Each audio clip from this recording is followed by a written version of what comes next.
Hello everyone, आज के इस लेक्चर में हम लोग डिस्कस करने जा रहे हैं राउंड रॉबिन के बारे में, जो कि एग्जाम के पॉइंट ऑफ व्यू से भी बहुत इंपॉर्टेंट है। और राउंड रॉबिन के बारे में हम लोग डिटेल में देखेंगे, एक हम लोग इसके ऊपर न्यूमेरिकल सॉल्व करेंगे। और राउंड रॉबिन को समझने से पहले आपको पहले प्रीएम्प्टिव और नॉन प्रीएम्प्टिव एल्गोरिथम को पहले पढ़ लीजिएगा। अगर आपने उस लेक्चर को नहीं देखा है तो मैं उसे कमेंट सेक्शन में, एक तरह से डिस्क्रिप्शन सेक्शन में लिख रहा हूं, आप जाके वहां पे उन लेक्चर्स को जाके देख लीजिएगा, जो कि इससे पहले के लेक्चर्स आपको देखने हैं।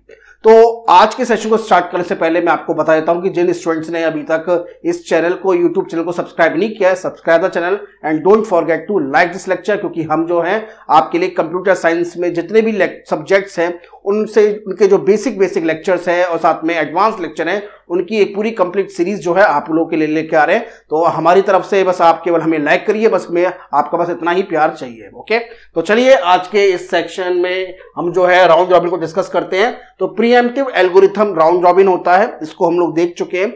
तो राउंड रॉबिन के अंदर एक मेन इंपॉर्टेंट टर्म यह है कि यहां पर हर प्रोसेस को सीपीयू जो एलोकेट होता है एक फिक्स टाइम पीरियड के लिए होता है, जिससे हम लोग जो है टाइम क्वांटम कहते हैं। अब यहां पर एक जो क्वेश्चन है, इसमें जो टाइम क्वांटम है वो आपका 4 मिली सेकेंड है, यानी कम से कम इतने मिली सेकेंड तक हर प्रोसेस को सीपीयू एलोकेट होगा एज पर इट्स अराइवल। यानी जैसे जैसे वो उसमें सिस्टम के अंदर आएंगे तो उनके अराइवल टाइम के अकॉर्डिंग जो है हर प्रोसेस को इतनी देर के लिए सिस्टम एलोकेट होगा। और जैसे ही 4 मिली सेकेंड जो है कवर हो जाएंगे, कंप्लीट हो जाएंगे, तो वो फिर सीपीयू जो है नेक्स्ट प्रोसेस को ट्रांसफर हो जाएगा। बस इसमें केवल आपको इतना ही समझना है।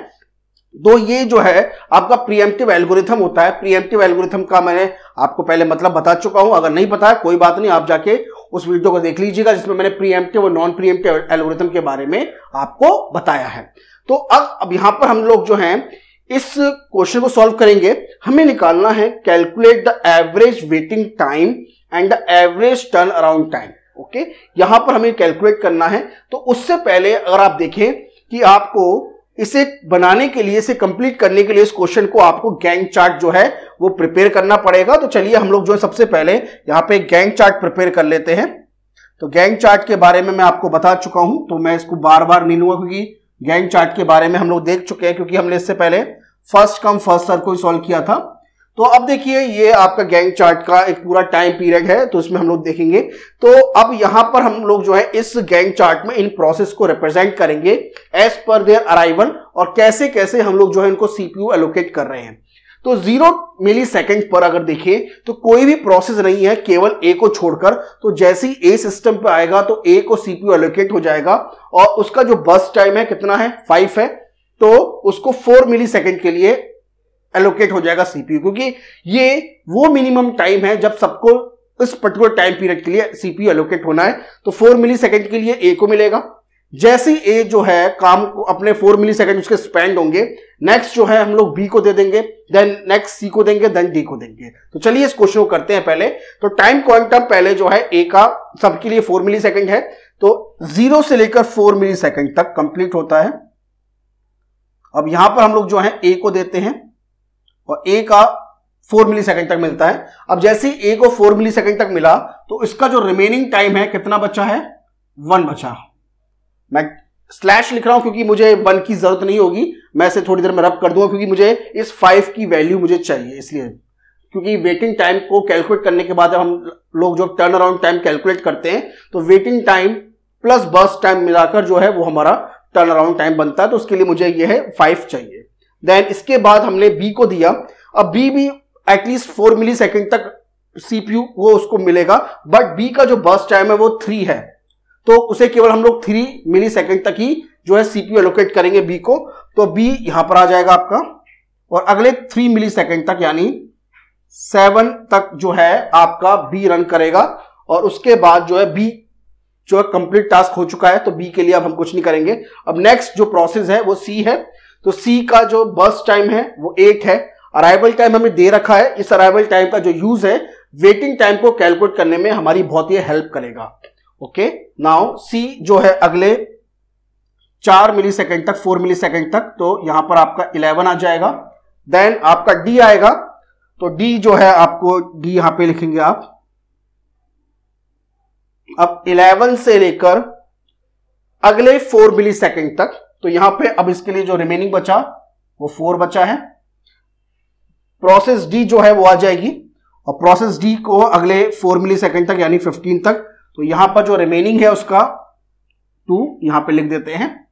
अब हम लोग जो नेक्स्ट है प्रोसेस ए आएगी, क्योंकि ए का भी 1 मिली सेकेंड बचा है, तो ए को हम लोग जो सीपीयू एलोकेट कर देंगे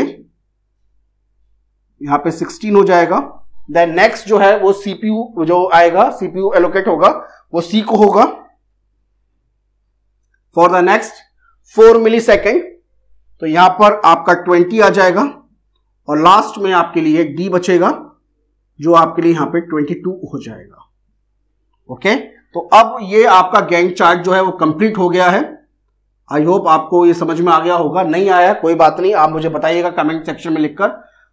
अब यहां पर हम लोग जो है हर प्रोसेस के इंडिविजुअल वेटिंग टाइम कैलकुलेट करेंगे और वहां से हर एक प्रोसेस का टर्न अराउंड टाइम कैलकुलेट करेंगे। तो चलिए कैलकुलेट करते हैं। तो वेटिंग टाइम कैलकुलेट करेंगे हर प्रोसेस का और उनका टर्न अराउंड टाइम भी कैलकुलेट करेंगे। अब यहां पे अगर आप देखोगे तो सबसे पहले हम लोग जो है प्रोसेस ए के लिए करते हैं। ए को कितना टाइम वेट करना पड़ा है। ए का सिस्टम में एंट्री हो गई थी 0 पर, ए ने वर्क किया 0 से लेकर 4 तक और 15 से लेकर 16 तक, तो ए का जो टाइम कंप्लीट हुआ है पूरा वो 16 पे हुआ है ना। अब टर्न अराउंड टाइम को कैलकुलेट करने के लिए भी अगर आप देखें तो हमारे पास 2 फॉर्मूले होते हैं, मैं पहले आपको बता चुका हूं। तो टर्न अराउंड टाइम होता है waiting time plus burst time और एक होता है turn around time completion time minus arrival time. अब यहां पर अगर आप देखोगे कि वेटिंग टाइम फॉर ए का वेटिंग टाइम क्या है, 0 से लेकर 4 तक जो है ए ने वर्क किया है और 15 से लेकर 16 तक वर्क किया है। तो 4 से लेकर 15 तक ए ने कोई भी वर्क नहीं किया हुआ, तो ये जो 15 माइनस 4 यानी 11 मिली सेकेंड जो है वो आपका क्या है, 11 मिली सेकेंड जो है आपका वेटिंग टाइम है। किसके लिए, प्रोसेस ए के लिए। ओके, नाउ अगर मैं 11 के अंदर 5 को ऐड कर दूंगा यानी waiting time plus burst time कर दूंगा, तो मेरे को क्या मिलेगा, टर्न अराउंड टाइम मिल जाएगा जो कि मेरा 16 होगा। या फिर मैं completion time minus arrival time, यानी ए ने टास्क कब कंप्लीट किया, 16 पे किया है और इसका जो अराइवल है वो कितना है, 0 है, तो 16 माइनस 0 कर दूंगा तो भी मेरा टर्न अराउंड टाइम जो है 16 ही आएगा। तो आप चाहो दोनों में से किसी को भी यूज कर सकते हैं। अब हम लोग जो है प्रोसेस बी के पास आते हैं। तो बी का जो वर्क है, जो वर्क है वो 4 से स्टार्ट हुआ है और 7 तक उसने वर्क किया है, बट उसका अराइवल जो है 1 पर आया है। उसका जो अराइवल है वो 1 पर है, तो वेटिंग टाइम, उसे वेट कितना करना पड़ा, क्यों, उसने 1 से लेकर 4 तक उसे वेट करना पड़ा है, क्योंकि उसने वर्क स्टार्ट किया 4 के बाद, तो उसे 3 मिली सेकेंड तक यानी 1 से लेकर 4 तक उसे वेट करना पड़ा, क्योंकि उसका अराइवल जो है 1 मिली सेकेंड है। तो ये जो है आपके लिए 3 मिली सेकेंड जो है आपका वेटिंग टाइम हो जाएगा फॉर द प्रोसेस बी, और टर्न अराउंड टाइम क्या हो जाएगा, 3 + 3 6 हो जाएगा। किसका हो जाएगा, टर्न अराउंड टाइम के हो जाएगा, तो 3 + 3 ये हो जाएगा आपका 6। आप चाहें तो डायरेक्ट यहां से भी निकाल सकते हैं। बी का जो वर्क कंप्लीट हुआ है कब हुआ है, 7 पर हुआ है, यानी completion time is 7, arrival time is 1, तो 7 - 1 6 आ जाएगा। आप चाहो तो इससे भी कर सकते हो। चलिए नेक्स्ट है हमारा सी के लिए। अब सी में अगर आप देखें, सी का जो अराइवल है, सी ने जो वर्क किया है, सी ने 7 से लेकर 11 तक वर्क किया है और 16 से लेकर 20 तक वर्क किया है। ओके, तो 11 से लेकर 16 तक, 11 से लेकर 16 तक और 2 से लेकर 11 तक, जस्ट अ मिनट, 2 से लेकर 7 तक, नॉट 11 तक, यहां पर प्रोसेस सी ने क्या किया है, वेट किया है। मैं आपको फिर से बताता हूं, 11 से लेकर 16 तक, 11 से लेकर 16 तक और 2 से लेकर, क्योंकि सी की एंट्री 2 पे होती है, 2 से लेकर 7 तक, सी ने वेट किया है, तो ये कितना हो जाएगा? आप चाहो तो डायरेक्ट यहां से 20 को आप यहां से आप क्या कर सकते हो, इनका वेटिंग टाइम निकाल सकते हो। तो 11 माइनस 16 दैट इज 16 माइनस 11 कितना हो जाएगा? 5 हो जाएगा। 5 प्लस 5 10 मिली सेकेंड तक, यानी 10 मिली सेकेंड तक जो है आपका जो है वेटिंग टाइम है सी के लिए। एक काम और कर सकते हैं आप कि अगर आपको ये समझ में नहीं आया है कोई बात नहीं, सी का टाइम कब कंप्लीट हुआ है? सी का टाइम कंप्लीट हुआ है, काम वर्क कंप्लीट हुआ है 20 पर, तो 20 minus burst time. Now what is the burst time for C? 8 निकाल दिया, माइनस 2 जो उनका अराइवल टाइम है, तो ये भी कर सकते हो आप। तो ये आ जाएगा 10, ये completion time minus burst time minus arrival time, ये भी आपको क्या देगा? ये भी आपको वेटिंग टाइम ही देगा। क्लियर है? आप इससे भी कर सकते हो। अब हम लोग जो है टर्न अराउंड टाइम लिख सकते हैं 10 प्लस 8 18 जो है सी के लिए टर्न अराउंड टाइम है, या फिर competition time that is 20 minus 2 18 हो जाएगा। अब हम आते हैं डी के पास। डी का जो वेटिंग टाइम है, डी ने टास्क कंप्लीट किया है, तो देखिए डी ने वर्क जो किया है 20 से 22 और 11 से 15, ठीक है, 11 से 15 किया है, ठीक है, 11 से 15 किया है, यस ठीक है। और डी की एंट्री हुई है 3 पर, तो 3 से लेकर 11 तक और 15 से लेकर 20 तक, 15 से लेकर 20 तक डी ने केवल वेट किया है, आप देख सकते हैं। अब यहां पर अगर आप देखो, फिर से हम चाहो तो वही फॉर्मूला यूज कर सकते हैं। तो डी का कॉम्प्लीशन टाइम क्या है? 22। डी का बर्स्ट टाइम कितना है? 6। 22 माइनस 6 माइनस 3, तो कितना हो जाएगा? 22 माइनस 9 कितना हो जाएगा? ये हो जाएगा 13। अब यहां से 13 आया है, तो हमारे इस वाले फॉर्मूले से भी आना चाहिए। 3 से लेकर 11 तक वेट किया, तो कितना आया? 8 आया।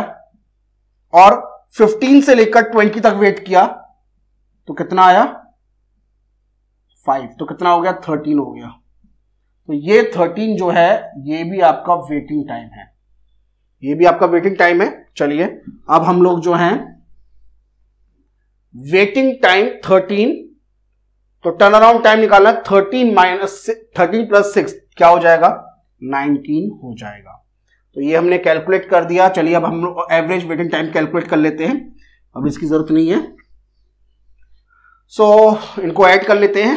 11 चलिए पहले इसको ऐसा करते हैं, 23 10 प्लस 13 23 23 प्लस 11 34 34 प्लस 3 37 यहां पर आ गया। टर्न अराउंड टाइम भी ऐड कर लेते हैं। 18 प्लस 19 कितना हो गया? 37 हो गया।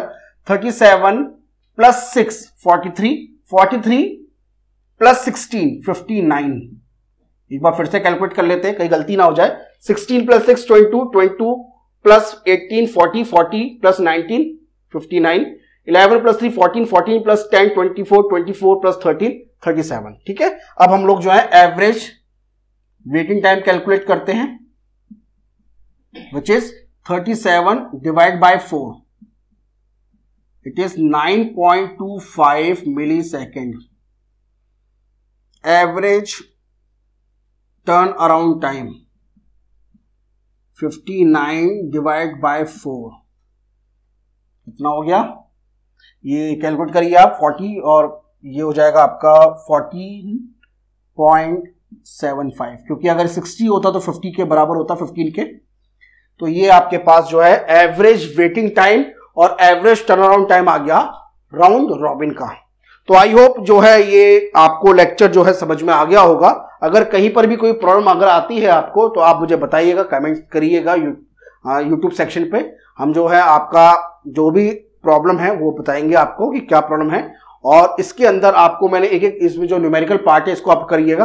और अगर आपको और भी क्वेश्चंस को न्यूमेरिकल्स को प्रैक्टिस करना है तो उसके बारे में भी आप हमें बताइएगा, मैं और भी जो क्वेश्चंस है उनको प्रैक्टिस के लिए आपको अपलोड हम लोगों कर देंगे।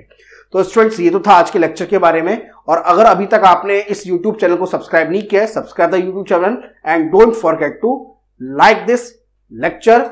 अब हम मिलते हैं आपके साथ एक नए लेक्चर के साथ। ओके, तो थैंक यू।